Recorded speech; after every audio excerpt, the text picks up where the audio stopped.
Muy, pero muy buenas tardes. Los saludos, estimados compañeros de la mesa Bella acá. Muy, pero muy buenas tardes. Por ahí alguien tiene su micro con un rebote.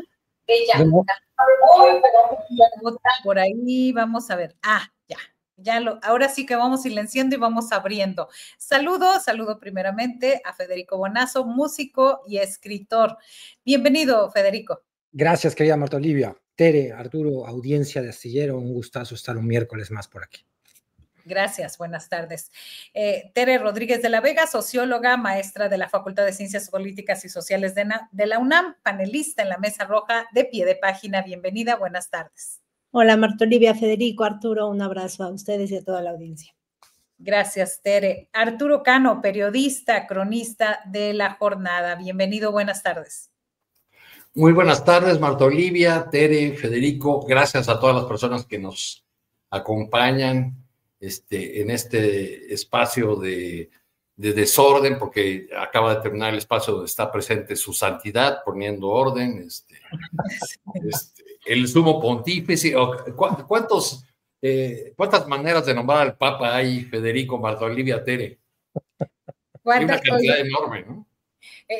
Fíjense que yo ayer lo comenté, dije, el jefe anda pues con tantas chambas y comentábamos al inicio del noticiero hoy de eso. Sí, en algún momento dice, no me vayan a acusar de derechos de autor y demás, pero el viernes, por cierto, va a tener una entrevista y que no se haga y seguramente nos va a decir cómo le hizo para estar de doble por allá. Pero bueno, ¿ustedes también se sorprendieron o ya lo habían visto, compañeros? ¿Quién habrá sido el insidioso, no? Que jugó esa similitud entre el actor y...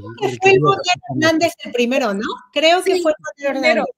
El Monero. El Monero dijo spoiler, nada más dijo spoiler y todos, ay, a ver qué, y enseguida salió ya la esta. ¿Quién fue el insidioso? Dice Arturo Cano. ¿Quién fue? ¿Quién habrá sido?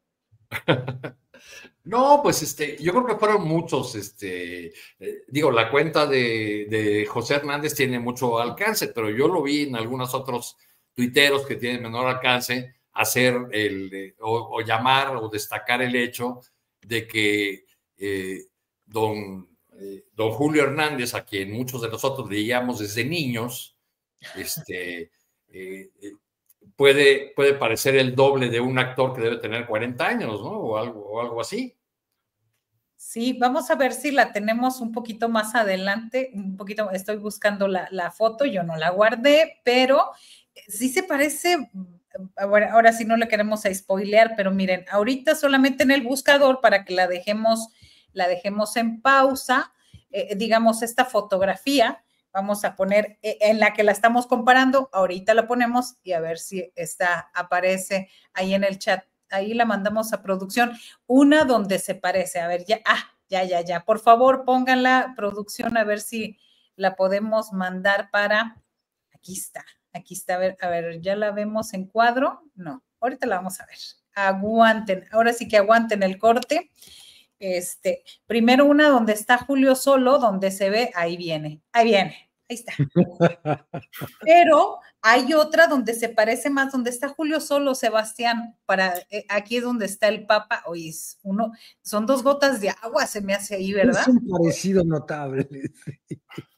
Ahí está, y la otra donde está en Reforma, donde está solito Julio, donde se parece bastante también, a ver, adelante. A ver, vamos a ver. Ahí está. O sea, ¿verdad? Bueno, ya que esté ahí que se descubran en la entrevista del viernes con este director de Cónclave, así que lo estaremos viendo.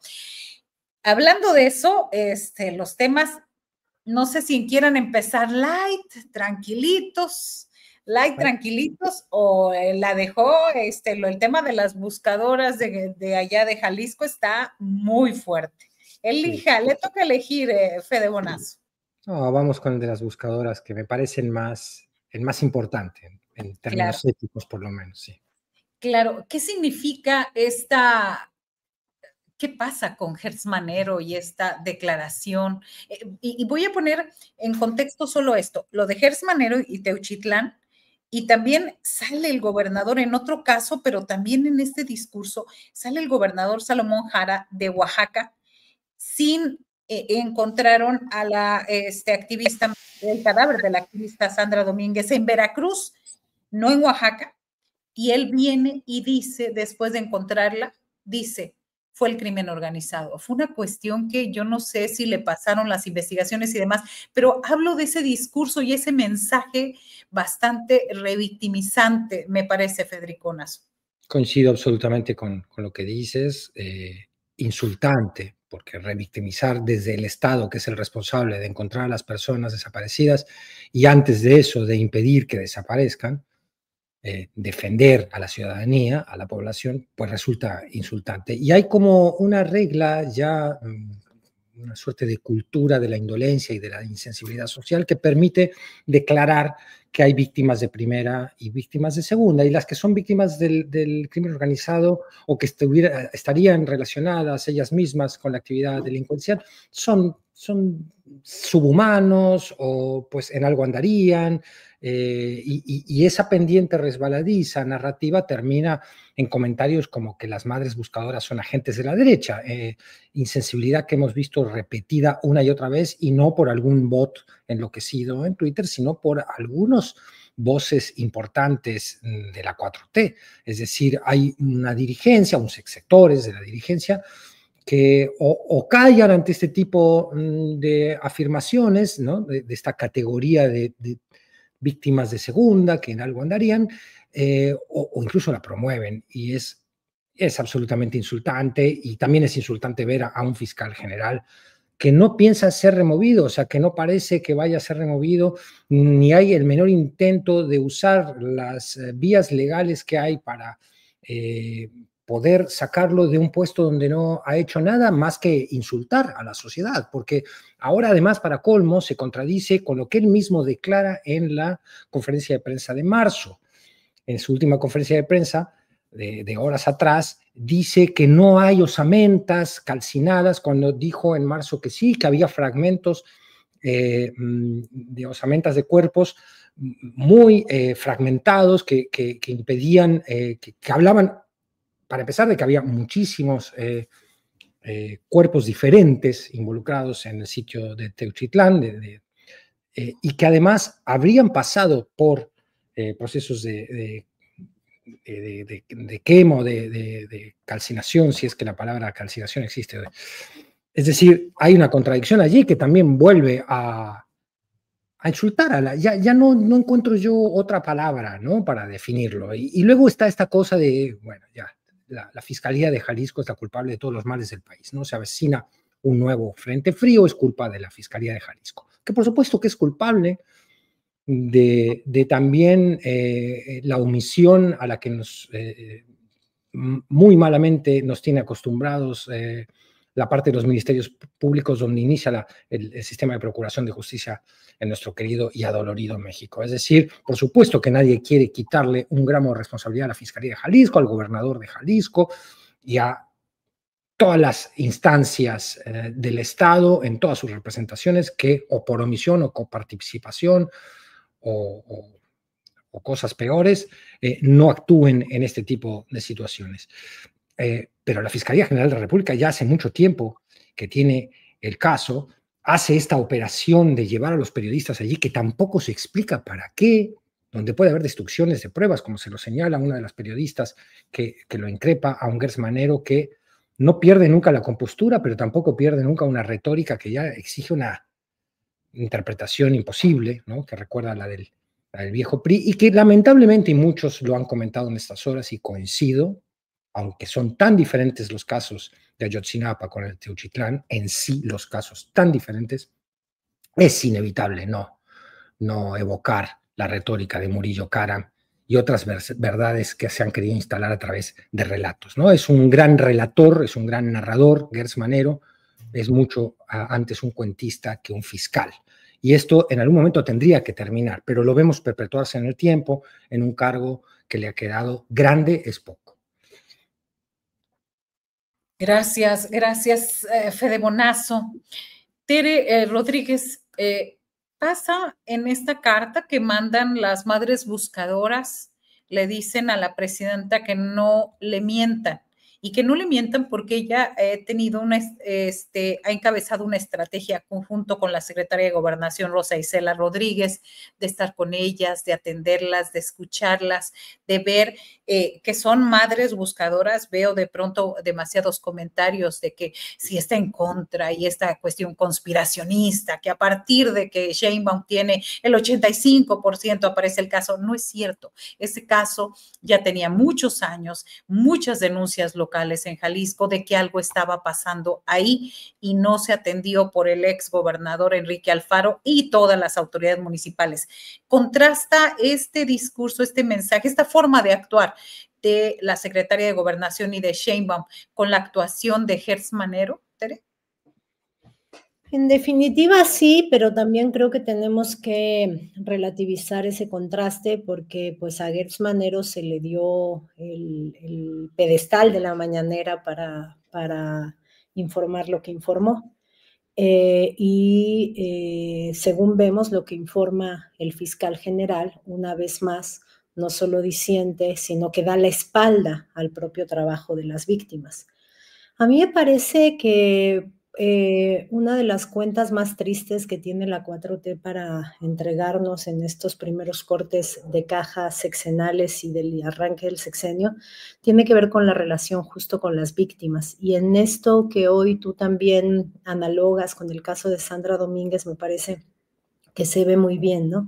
Es decir, hay una desconexión completa con el trabajo de las víctimas, una desconexión, como decía Federico, indolente, insensible, que como lo habíamos dicho acá hace algunas semanas, parece responder a esta idea de que hay que cuidar a la 4T de sus posibles agresiones y de sus posibles, los diques que le puedan mermar legitimidad y apoyo popular.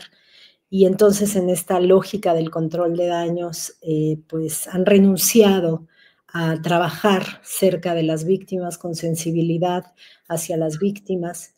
El que el fiscal general aparezca en el foro público dando una versión de los hechos que disuena patentemente de la versión de los colectivos de búsquedas, nos hace ver, a mí me hace preguntarme dos cosas. Uno, ¿a quién le habla el fiscal general? Porque está claro que no le está hablando a las víctimas, le está hablando, supongo, a la opinión pública, otra vez en la lógica del control de daños, de decir, esto es lo que se sabía, no somos nosotros, todo tiene que ver con la Fiscalía de Jalisco, no es tan grave, también esta onda de no son hornos, no hay una cremación masiva, era solo un centro de adiestramiento forzado y de entrenamiento forzado. Y por otro lado, esa es la primera pregunta, ¿a quién le están hablando? Porque claramente no es a ellos, y a ellas, lo cual ya de por sí indigna. Pero también, ¿por qué hoy día se siguen pensando que en esta gran batalla que asume tener la 4T por la disputa del relato, se lo tienen que disputar a las víctimas? Siguen pensando que es parte de esa batalla, que limpiar el nombre de la 4T frente a la voz de las víctimas es parte de la disputa. Y creo que es una equivocación no solo de cálculo político, sino es una desviación ética fundamental e inadmisible, pues, ¿no? No es a las víctimas a las que les tienen que disputar el relato, minimizando, haciendo control de daños, planteando, no, el relato de las víctimas, el testimonio de las víctimas que se basa en lo que han venido trabajando durante décadas de abandono de los aparatos estatales en las tareas de búsquedas, debería estar puesto en el centro, no es el discurso al que tenemos que disputarle. Entonces, bueno, creo que todo esto data de un agotamiento muy palpable de la figura propia del fiscal, un agotamiento que es tan claro y evidente que todavía no nos explicamos por qué continúa allí, ¿no? Ya no basta este juego de la presidenta cada tanto diciendo, bueno, la fiscalía es autónoma cada vez que está como en un problema, ¿no?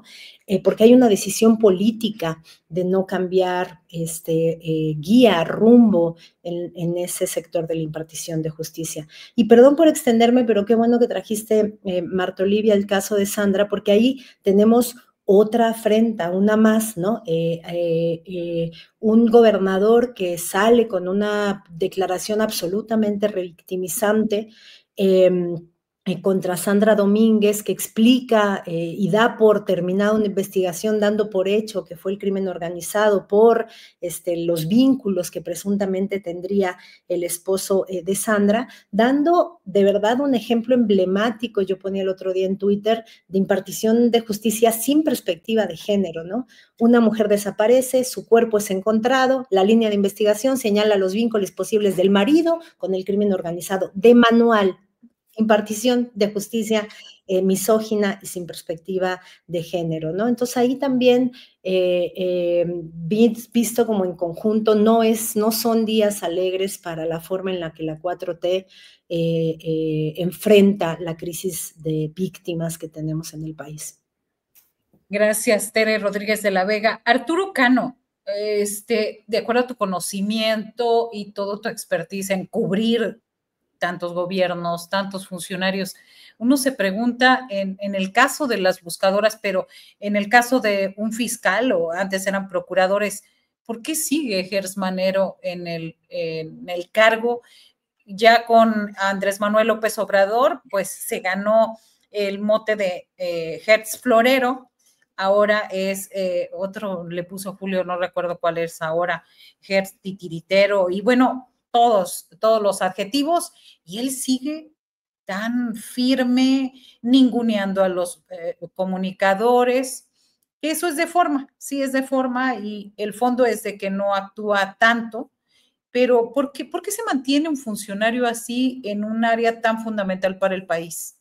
Hace algunos años, cuando todavía no pasaba todo lo que pasó en el ámbito migratorio, conversé con una persona que es cercana a Francisco Garduño, y yo le decía que la mano de Garduño, titular ya entonces del Instituto Nacional de Migración, en algún momento los iba a meter en problemas porque tenía una concepción del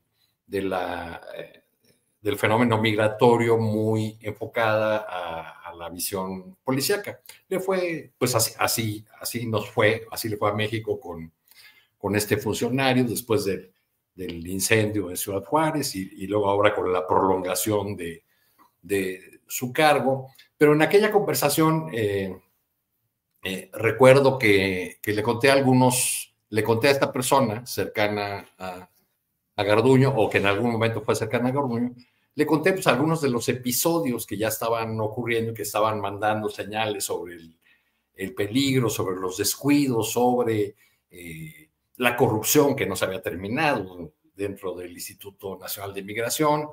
Y ya cuando se fue quedando sin argumentos en esta conversación,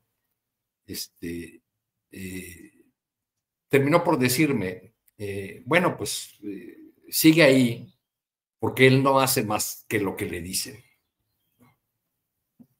Bueno, pues se van convirtiendo en personajes útiles. En el caso de Garduño se explicaba la prolongación de su cargo, para el cual ya había sido designado el reemplazo con el inicio de este nuevo sexenio, por las buenas relaciones que él tenía que Garduño tenía con sus pares de Estados Unidos y de Guatemala o de otros países para atender los asuntos, pero eso mismo explicaría, por ejemplo, que Gers permanezca ahí, que sea alguien que pues no hace más ruido que el necesario, que se va llevando las investigaciones importantes o que pueden sacudir el sistema de justicia de una manera demasiado pausada, y que sale después de semanas de que este tema ha ocupado la plaza pública, el debate, sale a decirnos que no hay ninguna evidencia de que había ahí un rancho crematorio. Bueno, gran respiro nacional, solamente era un campo de concentración para entrenar de manera forzada a la gente en el manejo de armas y convertirlos en sicarios. No sé por qué hay tanto empeño de algunos voceros de la 4T en creer que si decimos que ya no había cremación, ya es un gran triunfo de una narrativa que conduce no sé a qué parte. Yo preferiría concentrarme pues en lo que ha ido saliendo bien en estos días. Han fluido de manera adecuada las reuniones entre los colectivos de buscadoras y altas autoridades de la Secretaría de Gobernación. Parece que ahí hay un entendimiento, hay una agenda que paso a paso va avanzando, porque a lo largo de tantos años de esta tragedia, los colectivos ya se han hecho de todo un arsenal de herramientas, de recursos jurídicos, materiales, de experiencias para la labor de la búsqueda y para la búsqueda también de la justicia y de la verdad. Entonces creo que ahí es donde deberían concentrarse las miradas en lo que está avanzando ahí. Hay una declaración de la Secretaría de Gobernación de que va a incorporar la mayor parte de las recomendaciones de los colectivos de familias buscadoras a la reglamentación, a las leyes que se van a reformar para la atención de este fenómeno de desaparecidos. Espero que con ello, o sea, con estos hechos concretos de una nueva relación o un nuevo trato con los colectivos que habían sido ignorados o incluso atacados desde la más alta tribuna del país, pues se vayan dando los pasos en la dirección correcta y se va quitando este ruido. A nadie se le habría ocurrido decir en 2018 o en 2019 que López Obrador era responsable de que México tuviera 60 millones de pobres, ¿no? O de la brutal desigualdad que tenemos en el país. ¿Se está acusando a la 4T de la tragedia de las desapariciones? No. Se le señala porque no hay una solución a una tragedia que tiene largos años, que ya, bueno, son dolores con los que hemos vivido mucho tiempo, ¿no? Son dolores muy, muy largos que esperarían de un gobierno con una visión que se reclama humanista, sensible, pues un trato diferente. Y creo que hay pistas adecuadas y que por ahí habría que seguir caminando y pues ya no esperar gran cosa de las fiscalías. Gracias, gracias Arturo Cano. Decía nuestro director, Hertz Torero. Había pasado de ser de Hertz Florero a Hertz Torero en este caso. Y justo en estos días, con tanta la situación, la elección judicial, los números económicos, que hay quienes dicen que hay que tomar con precaución, otros que vamos bajando, la presidenta dice que vamos muy bien, y ante todo este escenario reaparece Ernesto Zedillo Ponce de León, quien nunca se preocupó por esos temas, pero ahora viene a defender la democracia mexicana, lo que él llama cooptación del Poder Judicial y la creación de un Estado policial. Y bueno, hay un diferendo que ya lleva varios días entre él y la presidenta. ¿Qué busca Zedillo, Fede Bonazo? ¿Qué busca? Que lo investiguen por el caso de los asesinatos no aclarados durante su sexenio, que se abra un expediente del Fobapro y se actualice. ¿Qué quiere Zedillo ahora en México? Todos ellos culpables del robo al erario y de crímenes innombrables, o mejor dicho, que nunca debemos olvidar. Nunca se investigó a fondo la implicación de Zedillo en el caso de Acteal, la libró de refilón. Son los grandes beneficiarios de que en México no ha habido nunca un proceso de justicia transicional. No solo Acosta Chaparro y los grandes represores militares de la guerra sucia, sino todos estos presidentes del prismo autoritario que cometieron todo tipo de tropelías y delitos. Y encima de todo viene a hacerse la víctima en una carta que, si se lee a la luz de la evidencia y de las cuentas no rendidas de Zedillo con la sociedad mexicana, es patética. Ahora es la víctima, Ernesto Zedillo, del autoritarismo. Es una pobre víctima de un sistema totalitario que ha destruido a la democracia.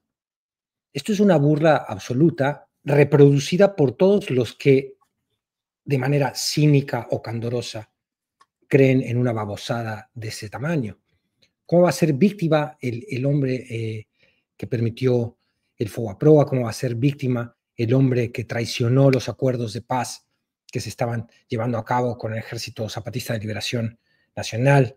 ¿Cómo va a ser víctima el hombre que ordenó la represión mientras se estaba el Mundial del 98 contra las comunidades indígenas en Chiapas? ¿Cómo va a ser víctima ese cuate? Es increíble y es una muestra patente de que de censura nada. Todos estos tipos pueden decir y publicar lo que quieran y van a tener eco y van a ser reproducidos por todas las voces chillonas que andan diciendo que en México se ha instalado un régimen totalitario que censura. ¿Cuál censura si todos los días salen a llorar y a ponerse como víctimas ellos que son culpables de tantos delitos y que han evadido la acción de la justicia?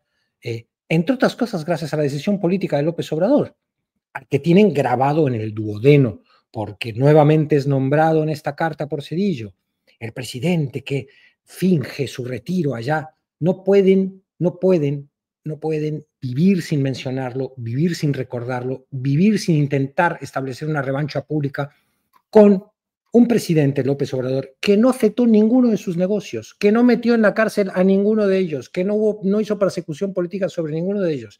Eso sí, los puso con alfileres en el mapa de la historia y la sociedad mexicana atendió esa clase de historia que dio López Obrador y muchos sectores que vivían en una suerte de anestesia les cayó el 20 de quién era Ernesto Zedillo, quién había sido Salinas de Gortari y lo que había sido también el PRIAN de la transición. Eso es lo que no le van a perdonar a López Obrador, que no afectó nunca ni un derecho ni un negocio de todos estos bandidos que tienen el tupé de salir a mandar cartas todavía haciéndose las víctimas. Deplorable, realmente una vergüenza lo que es el expresidente Zedillo, él y todos los que hacen eco de sus niñadas, sus ofensas y sus intentos, como también los hacía Salinas de Gortari, de autovictimizarse.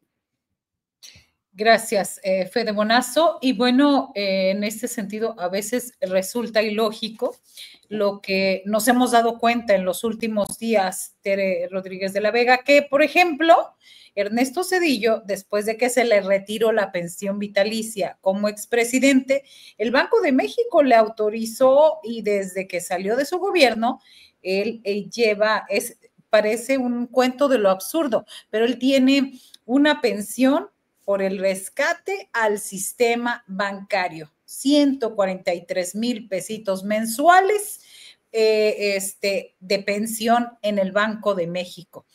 Esto sin hablar de todo lo demás. También hoy sale el nombre de Andrés Manuel López Obrador y él dice, pues que diga cuánto le está dando la presidenta cuando ya no hay esas pensiones que había cuando él se retiró.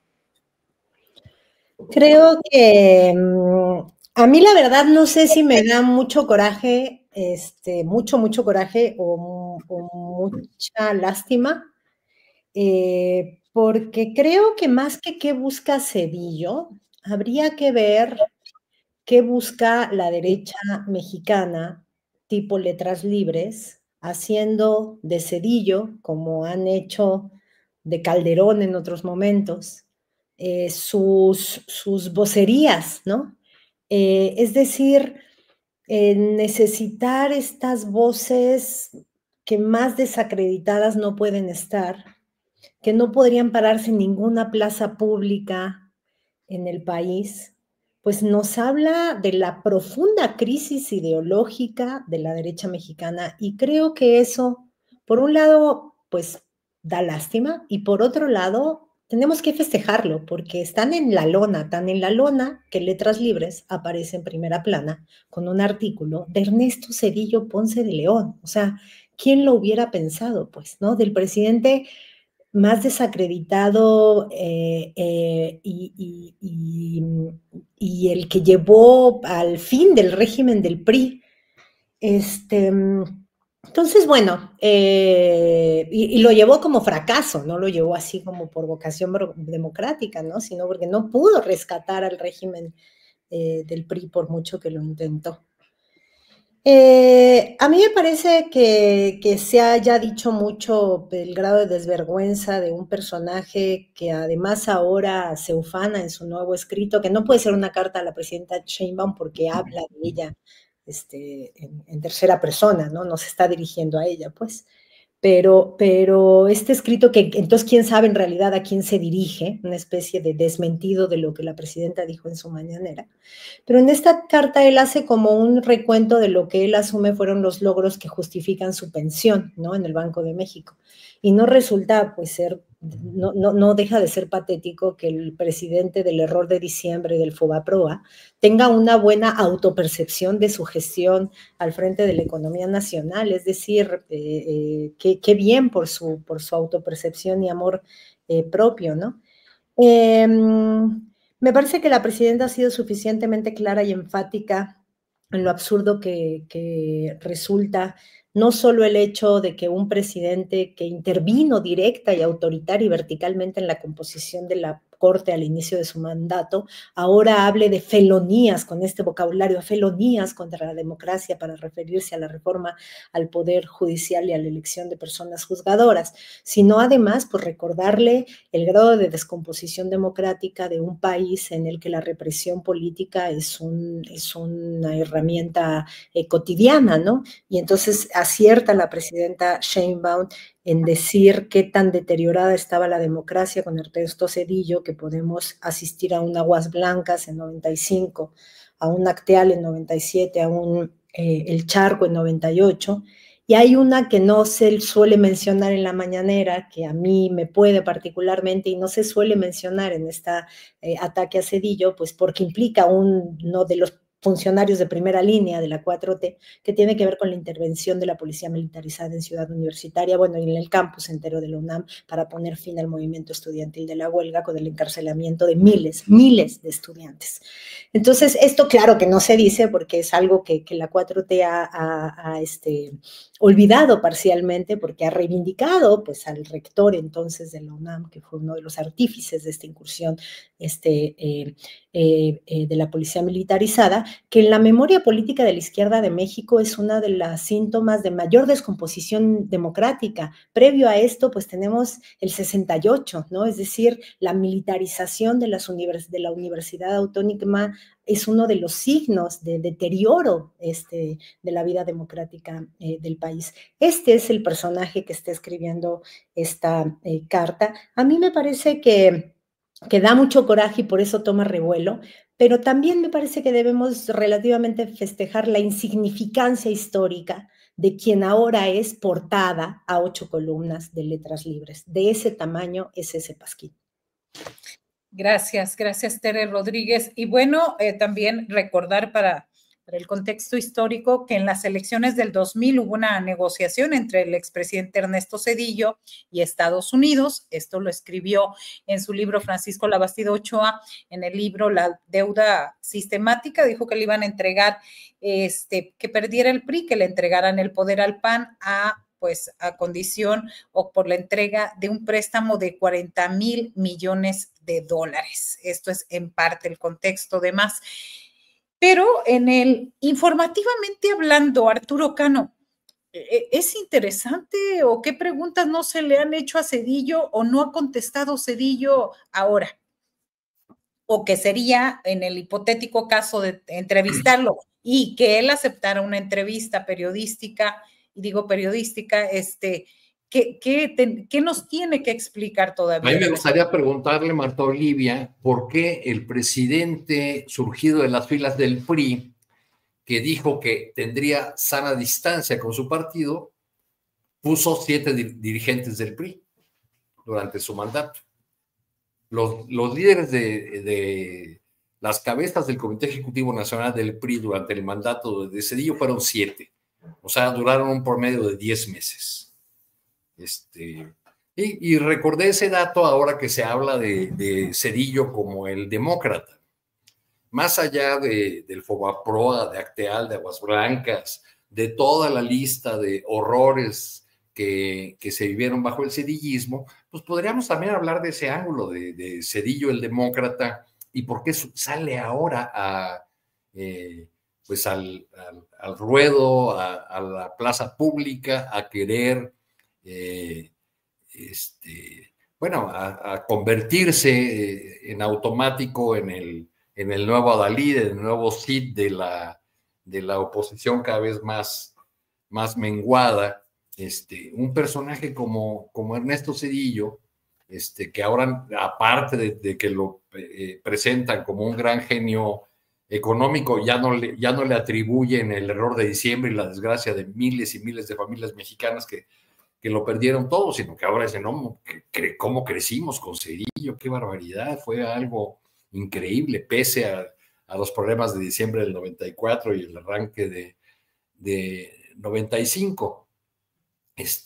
Entonces, eso me ha llevado a preguntar, pues, ¿por qué estos personajes? Zedillo mismo en algunos, no sé si en la entrevista o en cuál de los textos, alude a que él había guardado silencio durante largos años, que fue una decisión que tomó al dejar la presidencia, de mantenerse al margen de la vida pública. ¿Por qué regresar ahora? ¿Por qué no regresó, digamos, después de alguna mañanera en que López Obrador lo atacó? O lo mencionó, digo, ya sabemos que López Obrador atacaba mucho más a Calderón o a Salinas que a Zedillo, pero pues, pudo haber surgido en ese momento. ¿Por qué? Porque ahora yo me he preguntado eso sobre personajes como Zedillo, y creo que ya la respuesta la tendríamos que buscar quizá en las gavetas de la psicología más que en las de la política. Es decir, son personajes que están llegando al final de su edad y que están viendo que se destruye lo que ellos consideran su legado, o bien que van a pasar a la historia como parte de una mafia en el poder que expolió al país. O sea que todo aquello bueno que según ellos hicieron, pues no va a existir. Y entonces eso provoca no solamente la reaparición o la aparición de personajes como Zedillo, sino también una muy desafortunada reaparición por los términos que emplea el señor. En la carta que envía a la presidenta, lee uno el primer párrafo y es difícil no imaginarse la escena en la cabeza de Andrés Manuel López Obrador diciéndole a Claudia Sheinbaum cerca de la elección o cuando ella estaba a punto de tomar la presidencia. Bueno, y entonces recuerda, tienes que destruir la democracia, ¿no? ¿A dónde voy? El uso de expresiones tan a la ligera por parte de Ernesto Zedillo como tiranía o como ya se acabó, ya se destruyó la democracia, bien podrían hacernos recordar a otro personaje que acaba de despedirse del mundo terrenal, al escritor Mario Vargas Llosa, que vino a principios de los 90 a México a pronunciar aquella famosa frase. Ya nadie recuerda todas las reflexiones que se hicieron en aquel famoso encuentro de vuelta, pero se recuerda la frase de Vargas Llosa de la dictadura perfecta, pese a que en el mismo evento y después el organizador principal de ese encuentro de inteligencias, Octavio Paz, expresó su desacuerdo con Vargas Llosa y le dijo que no se podría usar el lenguaje de manera tan inexacta o algo por el estilo. Algunas versiones de prensa de aquella época han recogido que también Octavio Paz, ya fuera de los micrófonos, dijo algo así como que Mario Vargas Llosa seguía pensando que estaba en campaña, y entonces que seguía hablando de eso, porque este uso de expresiones como ya estamos en la tiranía, ya se acabó la democracia, dichas por el presidente Zedillo, el expresidente Zedillo, pues son de una gran irresponsabilidad, además de una gran torpeza política e ideológica. Arturo Cano, yo quería preguntarles, hacer un pequeño espacio, ¿cómo andan ustedes en sus impuestos? ¿Han guardado, tienen lanita guardada como para, no sé, ya saben que de pronto Hacienda es Bueno, es sarcasmo, porque a mí nunca me ha regresado nada. Yo soy de los que A mí está hoy esperando me- la a mí devolución y me nomás nada. regresaron. A mí me acaban de regresar. Ah, mira, qué afortunado. Gracias, Sat. Gracias, Sat. Bueno, entonces ahorita precisamente vamos a hablar de impuestos. Arturo Cano, ¿a ti cómo te ha ido? ¿Cómo te fue con el SAT? Algo dijiste, pero se empalmaron. No, pues que estoy esperando, soy de los que está esperando su devolución. Ok.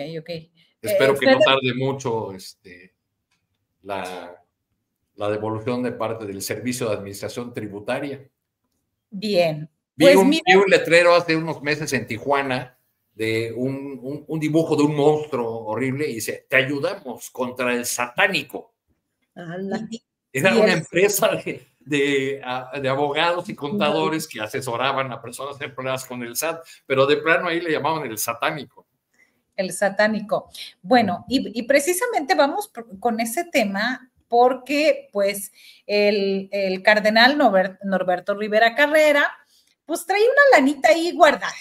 Le sobraban, suponemos, de donativos de la gente que pues que se acerca a escuchar su para tener paz espiritual.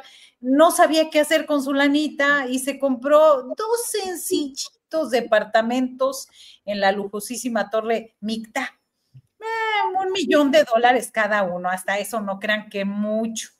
Entonces, el asunto es que luego cuando ya gastó los 2.5 millones de pesos de cada una, dijo, caray, fue mucho, necesito que el SAT me regrese pues lo que gasté en impuestos. Va con la jueza Blanca Lobo, gestiona un amparo y el SAT le regresa 1.3 millones de pesos por eso. Ahí lo vemos en la imagen. Fede Bonazo, pues, ¿qué decir ante esta bonomía sacristal dedicada para Norberto Rivera Carrera? 82 años, toda su vida dedicada al bien, a la Iglesia Católica y pues ahorrar duro. La única vez que vi al cardenal en vivo fue en un restaurante muy bueno de comida española y se estaba comiendo un lechón entero él solo con algún ayudante, con algún capellán.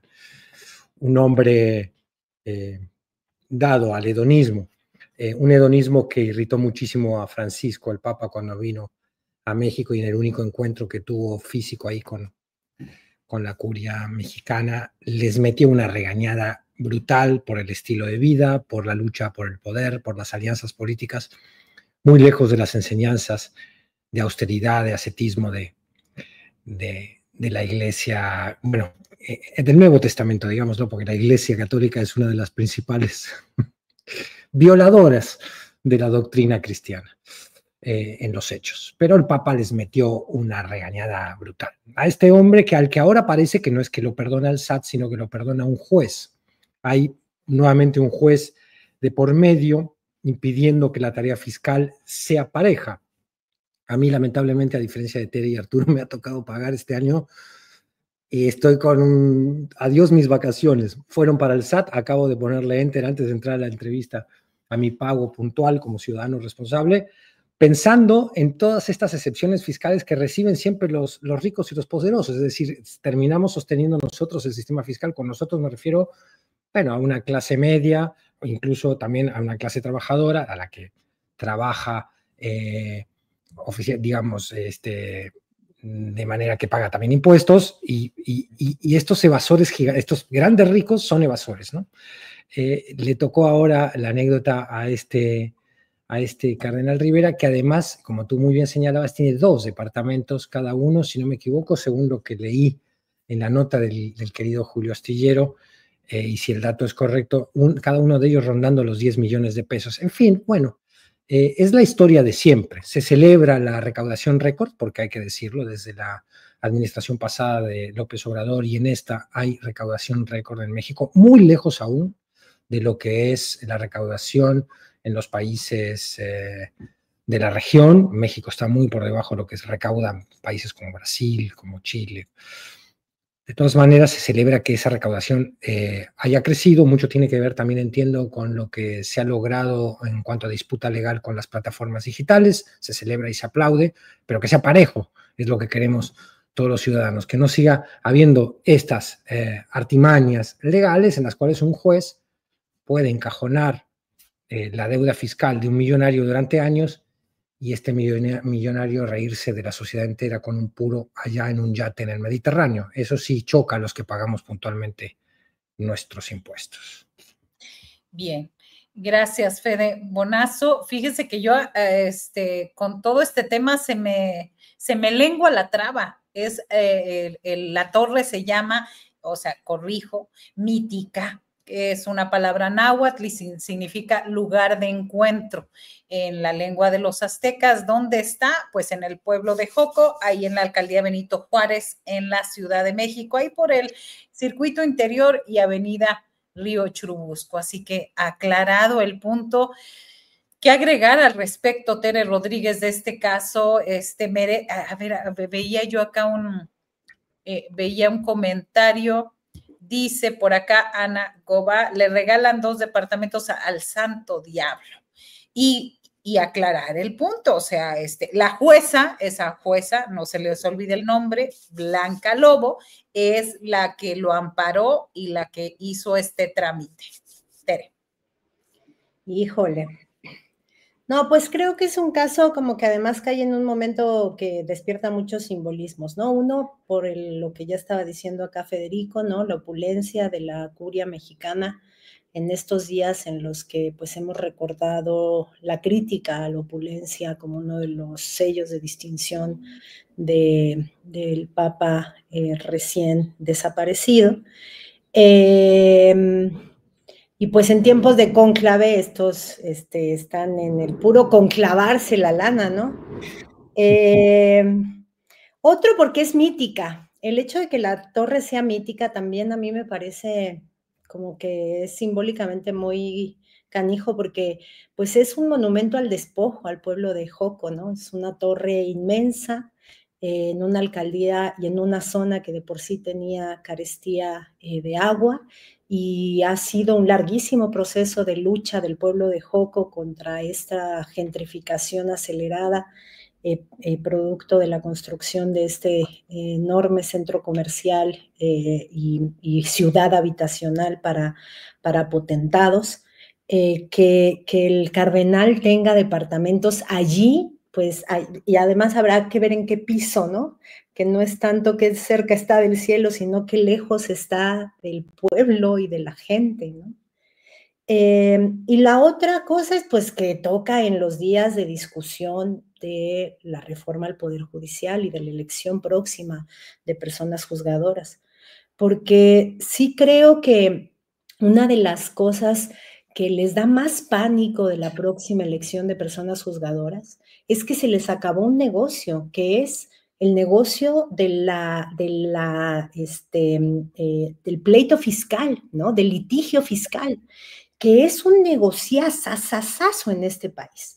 Estos abogados fiscales que se dedican a hacer justo lo que hizo Norberto Rivera, es decir, ampararse, aprovechar esos recovecos corruptos del Poder Judicial que tenemos para que se les dote un amparo y entonces se les devuelva parte de lo que gastan en compras onerosas y opulentas, es una cosa corriente en este país. Ahorita salió noticia porque pues es Norberto Rivera, pero en realidad los ricos de este país dedican muy buena cantidad de lanita, sus guardaditos, no son para pagar impuestos, sino para pagarle a abogados fiscales que les ayudan a evadir impuestos. Y por eso, pues, la abogacía fiscal es una de las que ha estado más aguerrida en contra de las reformas porque se les acabó el changarro, o es muy probable que se les acabe el negocio, ¿no? Y en ese sentido creo que esto que salió de Norberto Rivera, que pues, es un personaje siniestro por donde lo vean, de lo peor, las peores expresiones de la institución Iglesia Católica, que contrapuntea por completo con lo que hemos estado intentando identificar, con todas sus contradicciones, pero que representaba la figura de Bergoglio. Entonces me parece que es un caso que despierta todos estos temas que conviene traer a cuenta, ¿no? Sí, gracias, gracias, Tere. Y bueno, sí, a aclarar también ese punto, que empezamos hablando de impuestos, y de impuestos porque es abril, porque necesitamos hasta hoy, se tenía que hacer la declaración anual, pero el amparo que ganó Norberto Rivera Carrera es un amparo contra el gobierno de la Ciudad de México para que le devuelvan el pago de derechos que realizó tras la adquisición de estos 2 departamentos en la torre residencial mítica, que están valuados en 10 millones de pesos cada uno. Y la jueza fue la 12ª del distrito en materia administrativa de la Ciudad de México, Blanca Lobo Domínguez, y se le tiene que devolver 1,300,000 pesitos. Arturo Cano, ¿qué agregar al respecto? Bueno, yo no tengo pruebas, pero tampoco dudas de que esos departamentitos son apenas para los chicles de Norberto Rivera. Fue un jerarca de la Iglesia Católica, estuvo primero en Tehuacán, luego creo que es duranguense, ¿no? Que no por nada se ganó un libro que le dedicaron varios conocedores de la jerarquía católica mexicana y que fue coordinado Bernardo Barranco, salió ya hace unos años, con el título Norberto Rivera, el pastor del poder. Y se referían de esa manera al arzobispo primado de México por sus excelentes relaciones con las cúpulas del poder político, del poder económico. Era pública y notoria su presencia en festejos, bodas, bautizos, cosas por el estilo de familias muy poderosas económicamente, como los Vázquez Raña, como los Slim. El Bester Gordillo lo llenaba de regalos, era uno de sus consentidos. En ese libro, por ahí anoté, y ahorita que planteas el tema la busqué, me quedó grabada una frase de Alberto Atié, que fue el mismo sacerdote, luego denunciante de los abusos sexuales que sufrieron durante décadas integrantes de la congregación Los Legionarios de Cristo, ¿no? Porque la frase que dice Atié en el texto que escribe en ese libro que sale algunos años es la siguiente: el día que se sepa todo sobre el cardenal Rivera, el caso Maciel se quedará corto. Y bueno, seguimos sin saberlo todo sobre el cardenal Rivera, excepto esto que nos regaló la jueza. Exactamente, gracias Arturo Cano. Postrecito, 2 minutitos cada uno para irnos despidiendo. Se fue rapidísimo el programa hoy en la mesa. Fede Bonazo, adelante. A ver, mando un mensaje de cariño y solidaridad a mi país de origen, al que no visito hace tanto tiempo. Creo que voy a ir pronto para allá. Y si voy a estar los miércoles en las marchas de los jubilados. Hoy es miércoles, hoy los jubilados y jubiladas allá en Argentina, que son un bastión de dignidad, presentan resistencia al plan criminal de crueldad del presidente Milei. Han sido reprimidos, los periodistas, los militantes, la gente decente que los acompaña también han recibido gases, balazos de goma en los ojos. Hay un periodista gráfico que estuvo a punto de morir, le pegaron un granadazo directamente de gas lacrimógeno, pero no tirado hacia arriba para que explotara en el aire, sino que se lo tiraron directamente ahí, un cartucho de metal que le perforó el cráneo. En fin, el recrudecimiento, y esto se ve además en las palabras que usa la gente que rodea a Milei, el discurso de odio, de persecución. Uno de sus diputados acaba de declarar hoy que los 30.000 desaparecidos en Argentina durante la dictadura militar no fueron suficientes, que van por más, que van a cazar zurdos. Un país que está pasándola muy, muy mal, con una terrible crisis social, y que en sus viejos y viejas encuentra un bastión de dignidad. Así como en otro tiempo las madres hacían la ronda de los jueves, la siguen haciendo en la Plaza de Mayo, hoy son los jubilados los miércoles los que mantienen la memoria y la dignidad en Argentina. Vaya para ellas y ellos un abrazo muy grande desde aquí, desde México. Gracias, Fede Bonazo. Tere Rodríguez, tu postrecito. Pues yo quiero ensanchar el abrazo de Fede para que alcance hasta Oaxaca a las 4:30. Va a ser el entierro de Sandra Domínguez. Sus personas más cercanas han pedido en redes que a esa hora estemos desde donde estemos acompañándoles en redes con el hashtag Sandra Domínguez y la denuncia de los enormes huecos que quedan en la investigación del crimen que se la llevó.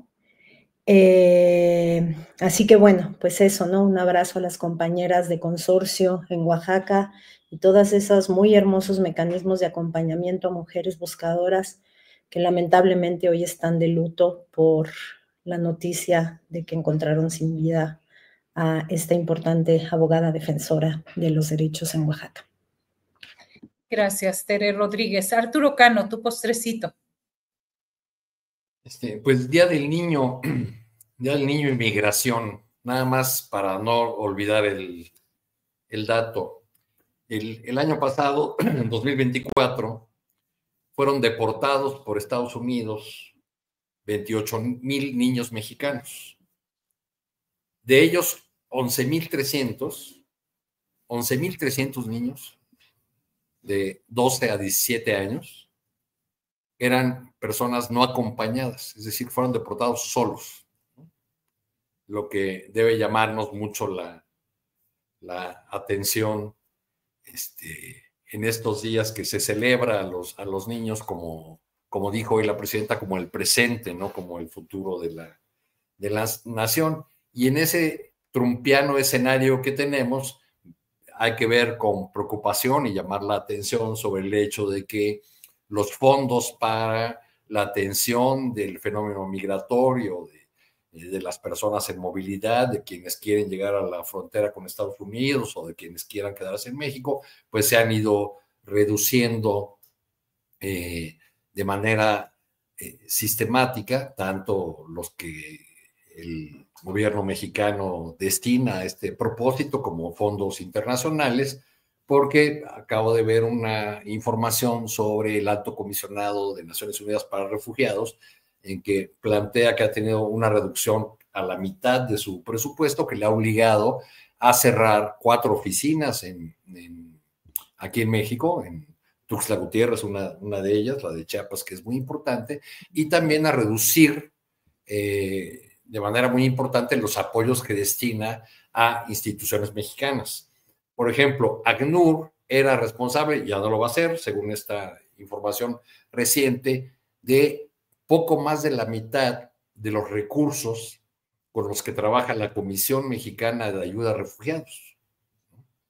Y bueno, pues ya no va a haber estos dineros. Quizá se está pensando en que la campaña propagandística estadounidense, que es muy amenazante, muy ruda contra los migrantes, va a seguir inhibiendo la salida de migrantes desde sus países y el tránsito por México. Pero bueno, pues es un tema que es un asunto que tenemos ahí pendiente y que vamos a seguir teniendo durante largo tiempo y que México debe abordar con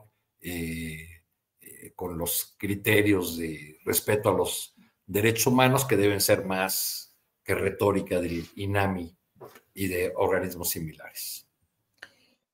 Gracias Arturo Cano, gracias por estar en esta mesa de los miércoles. Fede Bonazo, Tere Rodríguez, Arturo Cano, un gran abrazo y una excelente semana. Gracias, abrazos.